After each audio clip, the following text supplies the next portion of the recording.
ताज्या बातम्यांसाठी पाहत रहा तिचा सागर न्यूज। महापालिकेचे धडाडीचे नेतृत्व, कार्यसम्राट, सर्वसामान्यांच्या हाकेला धावून जाणारे ज्येष्ठ माजी नगरसेवक, मार्गदर्शक माननीय सुरेश बापू आवटी। सुरेश बापू आवटी यांना वाढदिवसाच्या हार्दिक शुभेच्छा।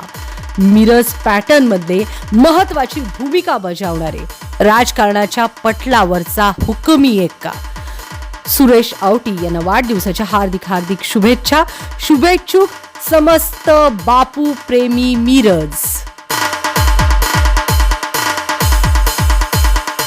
कोल्हापूरच्या हद्दवाढीचा वाद कोणाची नेमकी वाढ रोखणार?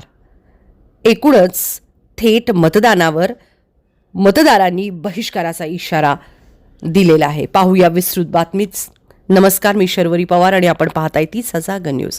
कोल्हापूर उत्तर विधानसभा मतदारसंघाचे आमदार, राज्य नियोजन मंडळाचे अध्यक्ष राजेश क्षीरसागर यांनी सुरुवातीपासूनच शहराची हद्दवाढ व्हावी अशी मागणी लावून धरली आहे। गेल्या अनेक वर्षापासून कोल्हापूर शहराची हद्दवाढ व्हावी यासाठी लढा सुरू आहे।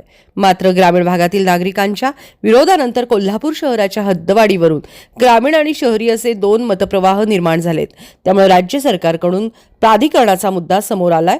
शहरालगत असणाऱ्या 42 गावांचा प्राधिकरणामध्ये समावेश करून विकासाला चालना देण्याचा प्रयत्न सुरू आहे। महानगरपालिकेकडून 42 गावांचा समावेश प्राधिकरणात करण्यात यावा असा प्रस्ताव राज्य सरकारला पाठवलाय।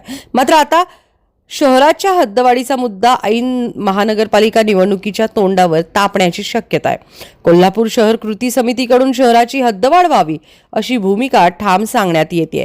सरकारने शहराची हद्दवाढ करण्याची भूमिका केवळ निवडणुकीपूर्वीच केल्यानं आता कृती समिती आक्रमक झालेली आहे। नगरपालिकेची स्थापना झाल्यापासून 1 इंचही हद्दवाढ झाली नसल्याचा आक्षेप कृती समितीनं करत 42 गावांच्या प्राधिकरण प्रस्तावाला विरोध केलाय। त्यामुळे आगामी महानगरपालिका निवडणुकीत कृती समितीने मतदानावर बहिष्कार टाकण्याचा इशारा दिलेला आहे।